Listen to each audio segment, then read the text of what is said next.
ভেনেজুয়েলার অপরিশোধিত জ্বালানি তেল বিক্রি অনির্দিষ্টকালের জন্য নিজেদের নিয়ন্ত্রণে রাখার ঘোষণা দিয়েছে যুক্তরাষ্ট্র।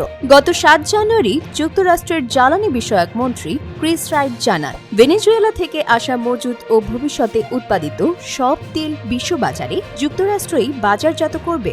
মায়ামিতে গোল্ডম্যান স্যাক্স আয়োজিত এক জ্বালানি সম্মেলনে তিনি বলেন, ভেনেজুয়েলার তেল শিল্পকে টিকিয়ে রাখতে ও উৎপাদন বাড়াতে বর্তমান অন্তর্বর্তী সরকারের সঙ্গে কাজ করছে ওয়াশিংটন। এই ঘোষণার আগের দিনই মার্কিন প্রেসিডেন্ট ডোনাল্ড ট্রাম্প জানান, ভেনেজুয়েলার অন্তর্বর্তী কর্তৃপক্ষ ৩ থেকে ৫ কোটি ব্যারেল অপরিশোধিত তেল যুক্তরাষ্ট্রের মাধ্যমে বাজারে বিক্রিতে সম্মত হয়েছে। ট্রাম্পের ভাষায়, এই তেল বাজার মূল্যেই বিক্রি হবে এবং সেই অর্থের নিয়ন্ত্রণ থাকবে তার হাতে। তিনি দাবি করেন, এই অর্থ ভেনেজুয়েলা ও যুক্তরাষ্ট্রের জনগণের কল্যাণে ব্যয় করা হবে। ভেনেজুয়েলার রাজনৈতিক পট পরিবর্তনের পরপরই এই তেল ঘিরে তৎপরতা শুরু হয়েছে। গত সপ্তাহে মার্কিন বিশেষ বাহিনীর অভিযানে প্রেসিডেন্ট নিকোলা মাদুরো ও তার স্ত্রীকে নিউ ইয়র্কে নেওয়ার পর দেশটিতে অন্তর্বর্তী সরকার দায়িত্ব নেয়। এর কয়েকদিনের মধ্যেই ক্রিস রাইট ইঙ্গিত দেন, ভেনেজুয়েলার জ্বালানি খাতের উপর থেকে নিষেধাজ্ঞা শিথিল করা হতে পারে, যাতে তেল রপ্তানি ও উৎপাদন বাড়ানো সহজ হয়। ক্রিস রাইটের মতে, ভেনেজুয়েলার তেল উৎপাদন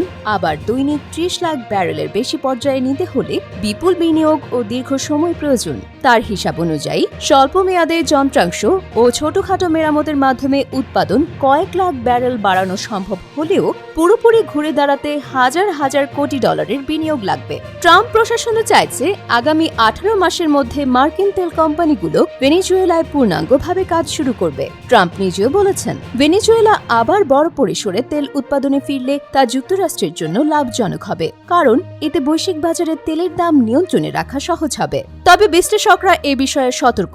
তাদের মতে, ভেনেজুয়েলার তেল উৎপাদন বাড়লেও তা স্বল্প মেয়াদে বৈশ্বিক তেলের সরবরাহ বা দামে বড় প্রভাব ফেলবে না। বিনিয়োগকারীরা আগে দেশটির রাজনৈতিক স্থিতিশীলতা ও আইনি নিশ্চয়তা চাইবে। এমনকি বড় অঙ্কের বিনিয়োগ এলেও তার সুফল পেতে ১ দশক পর্যন্ত সময় লাগতে পারে। বাস্তবতা হলো, বিশ্বের সবচেয়ে বড় প্রমাণিত তেল মজুদ থাকা সত্ত্বেও ভেনেজুয়েলার তেল উৎপাদন গত ২ দশক ধরে কমছে।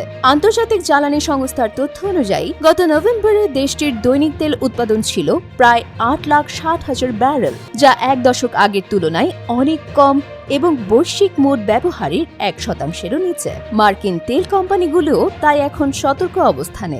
শেভরন ছাড়া অন্য বড় কোম্পানিগুলো প্রকাশ্যে মন্তব্য করেনি। শেভরন জানিয়েছে, তারা কর্মীদের নিরাপত্তাকে অগ্রাধিকার দিয়ে আইন মেনে কাজ চালিয়ে যাচ্ছে। এক্সন মোবিল, কোনোকোফিলিপসের মতো প্রতিষ্ঠানগুলো পরিস্থিতি পর্যবেক্ষণ করছে, তবে এখনই বিনিয়োগ নিয়ে কোনো সিদ্ধান্ত চাচ্ছে না। বিশ্লেষকদের মতে, যুক্তরাষ্ট্রের আগ্রহের পেছনে একটি বড় কারণ হল ভেনেজুয়েলার ভারী অপরিশোধিত তেল। যুক্তরাষ্ট্র নিজে বিশ্বের সবচেয়ে বড় তেল উৎপাদক হলেও তাদের উৎপাদিত তেল বেশিরভাগই হালকা ধরনের, অথচ টেক্সাস ও লুইজিয়ানার পরিশোধনাগারগুলো চালাতে প্রতিদিন বিপুল পরিমাণ ভারী তেল দরকার হয়, যা এখনো বিদেশ থেকেই আমদানি করতে হয়। এই হিসাব মাথায় রাখলে যুক্তরাষ্ট্রের চোখ যে ভেনেজুয়েলার দিকেই থাকবে তা স্বাভাবিক। রাজনৈতিক অনিশ্চয়তা সত্ত্বেও বিপুল মুনাফার সম্ভাবনা তেল কোম্পানিগুলোর জন্য বড় প্রলোভন হয়ে উঠছে।